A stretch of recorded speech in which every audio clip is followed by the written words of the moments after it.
Wakil Gubernur Aceh Haji Fadlullah SE melakukan kunjungan ke kediaman dua penerima bantuan rumah layak huni di Kecamatan Simpang Kiri, Kota Subulu Salam, Selasa 18 Maret 2025. Kunjungan ini juga dihadiri oleh Wali Kota Subulu Salam Rashid Bacin, Wakil Wali Kota Nasir Kombih, Kepala Dinas Perumahan dan Kawasan Permukiman Perkim Aceh Aznal Zahri, serta Kepala Dinas Kesehatan Aceh Dr. Munawar.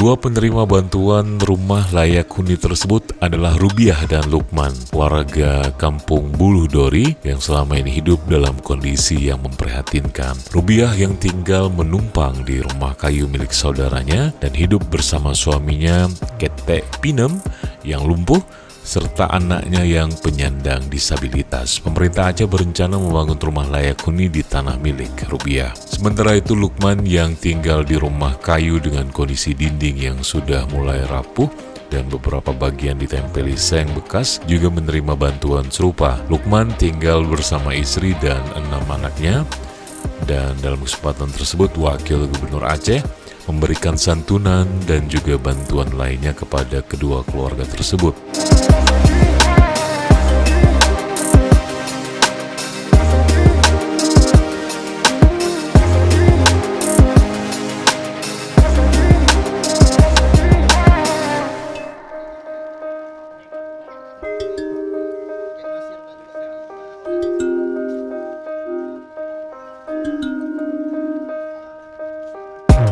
Selain itu, ia meminta agar tidak ada pihak yang meminta uang atau pungutan lainnya dalam proses penyaluran bantuan rumah layak huni. Fadlullah juga mengingatkan kepada kedua penerima bantuan untuk melaporkan jika ada oknum yang berusaha meminta uang.